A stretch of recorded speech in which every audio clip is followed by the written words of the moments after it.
Bom, os 4 temperamentos é um estudo, um início da medicina, lá em Hipócrates já se falava isso, 400 anos antes de Cristo, né? Os 4 temperamentos a gente fala que são funções minerais, são, na verdade, características. Quando a gente fala que são características minerais, que elas não mudam ao longo do tempo. O que a gente faz é desenvolver a nossa personalidade e desenvolver as potencialidades e lutar contra os defeitos dos nossos temperamentos. Eu gosto de fazer uma referência dos 4 temperamentos, são eles: o sanguíneo, colérico, são os 2 mais quentes, o fleumático e o melancólico são os 2 mais frios. Essa divisão de o sanguíneo e o colérico ser mais quente, enquanto o fleumático e o melancólico eles são mais frios. Eu vou colocar aqui um campo cartesiano mais ou menos na minha frente aqui, para mostrar essa referência, fica mais fácil de entender. Enquanto que, aí eu vou colocar os dois aqui, ó, o colérico e o sanguíneo, né, no campo mais quente, e aqui o melancólico e o fleumático no campo mais frio. Esses dois aqui, eles são mais úmidos, né? Esse aqui é quente e frio, aqui vai ser úmido e seco. Eu gosto de fazer uma outra referência, tudo da simbólica aqui para entender. No final eu vou amarrar isso, né, para ficar mais simples, tá? Explicar de uma forma mais rápida aqui. O colérico, a gente faz uma referência nos 4 elementos: terra, água, ar e fogo. Então o colérico seria o fogo, enquanto o sanguíneo ser o ar.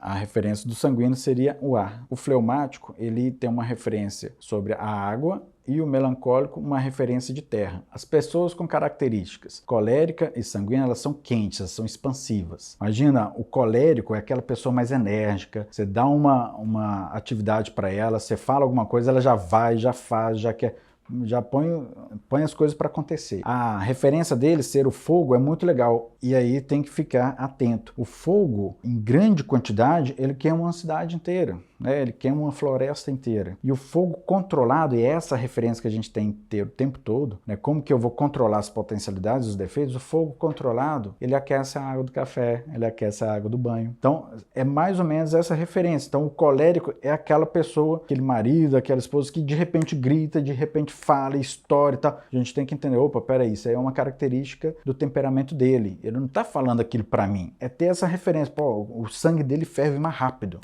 Então a gente fica com essa referência, fica mais fácil de lidar com a pessoa. Então no campo cartesiano aqui temos o colérico, o sanguíneo, o melancólico e o fleumático. Assim como o colérico, o sanguíneo ele é um temperamento quente. O elemento que a gente faz a referência dele, igual o colérico é o fogo, o sanguíneo é o ar. Então o sanguíneo é aquele cara que quando a gente faz um churrasco, né, quando a gente tem uma festa, a gente sempre chama ele. Que ele é o cara que, assim como o ar, está espalhado em todo lugar. Então ele chega, ele conversa, conta piada, ele toca violão, tá? Ele é aquele cara que, fazendo a referência do ar, ele tá ali o tempo todo. Um dos grandes problemas do sanguíneo, que a gente pode colocar assim, ele começa um monte de coisa e não termina nada. E às vezes ele nem liga para aquilo dali. Ele vai, começa uma coisa, não termina, começa outra. Ele é o cara das ideias, né? Então é como se ele jogasse as ideias ao vento e aquilo dali vai embora. Então o sanguíneo, para ele conseguir entregar grandes trabalhos, ele tem que ficar atento a isso, né? A essa quantidade de coisa que ele começa e não acaba. Hoje, muitos sanguíneos são confundidos com quem tem TDAH. Então, às vezes, uma criança que é sanguínea, que você tem que repetir 1000 vezes para ela, tem que repetir 1000 vezes. Não tem jeito, né? A criança que você tem que estar ali. Uma criança sanguínea,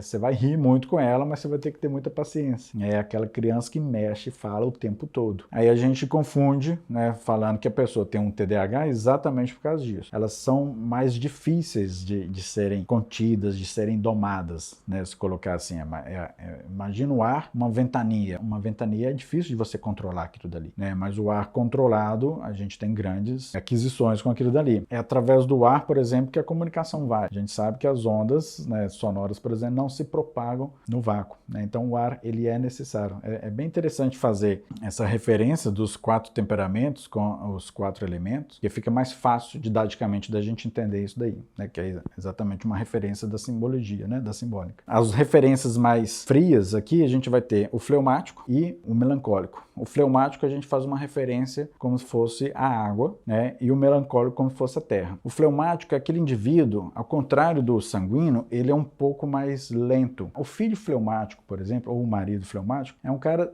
tranquilo de lidar, é só aprender que ele é um pouco mais lento. O colérico, que estiver com o fleumático, no relacionamento, os dois têm que aprender, porque esse aqui é acelerado demais. Ele quer fazer as coisas, ele quer, né, ir para frente, e o fleumático, ele é lento, ele é devagar na dele. A gente brinca que o fleumático, ele é tranquilo da gente ter ele como amigo, se relacionar com ele, porque para ele quase que tudo tá de boa. Sabe, assim, tanto faz, né, o copo cheio, o copo vazio, tá? Ele tem essas referências, ele vai mais tranquilo. Ele tem algumas ideias, ele demora para desenvolver aquelas ideias. É assim como a água. E o fleumático, ele tem uma capacidade de adaptação gigantesca, por isso que ele fica mais tranquilo. Pensa, né, num copo d'água, né? A água vai tomar as proporções ali do copo. Se você coloca a água, né, numa bacia, vai tomar as proporções da bacia. Se você coloca no chão, a água vai tomar a proporção do que ela tem ali, né? O rio ali, que ele tem as bordas, a água vai contornando. Então o fleumático, ele abraça, ele contorna, ele se adapta muito fácil. E por último, nas classificações que eu coloquei aqui, a gente tem o melancólico.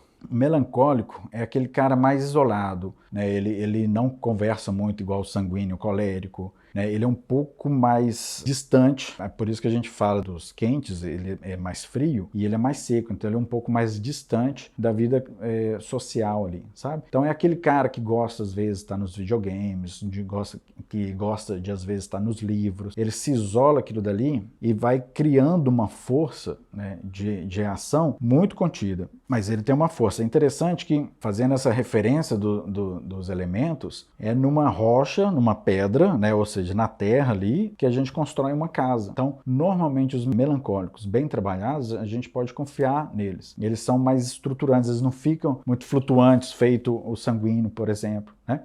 Eles não desencadeiam, né, algumas ações muito fortes, né, um sangue muito quente, feito o colérico. O melancólico, normalmente, ele tem uma base, uma estrutura, né, firme, feito uma rocha ali. E eu gosto de fazer uma referência das coisas que acontecem, por exemplo, com os melancólicos. Eles costumam ficar por muito tempo no coração. Se você pega um vaso de planta, você enfia a mão no vaso de planta e tira, né, no vaso com terra ali, você vai ver que vai ficar o buraco ali da sua mão. Ou seja, a terra, ela não se movimenta muito rápido. Então, você fez alguma coisa com o melancólico, aquilo dali fica no coração dele por algum tempo. Ele fica refletindo sobre aquilo dali. Então é interessante, quando você está se relacionando com um melancólico, saber que alguma coisa que você fez, às vezes a gente fica, né, um sanguíneo, um colérico, diz, pô, mas eu falei isso há tanto tempo, ele fica voltando aquele negócio. É porque ele fica naquela estrutura. Então, tá vendo como é que é importante conhecer o temperamento? Aí você identifica, não, aquilo ali não é necessariamente com você, né? Aquilo dali é uma estrutura da capacidade mesmo do temperamento dele. Todos esses temperamentos, colérico, melancólico, sanguíneo, fleumático, a gente entende que você é aquilo dali desde quando nasceu até a tua morte. Mas você pode, né, melhorando a tua personalidade, desenvolvendo as tuas capacidades, você pode fazer uma manutenção daquilo dali. Então, é como se, por exemplo, e nos relacionamentos tem muito isso, uma mistura desses temperamentos a partir do momento que você vai amadurecendo. O fleumático, por exemplo, muito parado ali, a gente brinca que a junção do colérico com o fleumático, ele ferve a água do fleumático, então movimenta. Mesma coisa o sanguíneo com o melancólico e por aí vai. Tem essas relações e aí depois eu posso fazer a combinação dessas estruturas e é muito interessante, né, para ver como que as pessoas convivem ali com esses temperamentos. São os temperamentos convivendo, mas eu vou repetir, à medida que você desenvolve a tua personalidade, você amadurece, esses temperamentos acabam sendo uma referência do que é, né, a forma como você reage diante das situações cotidianas, né? Então esses são os 4 temperamentos.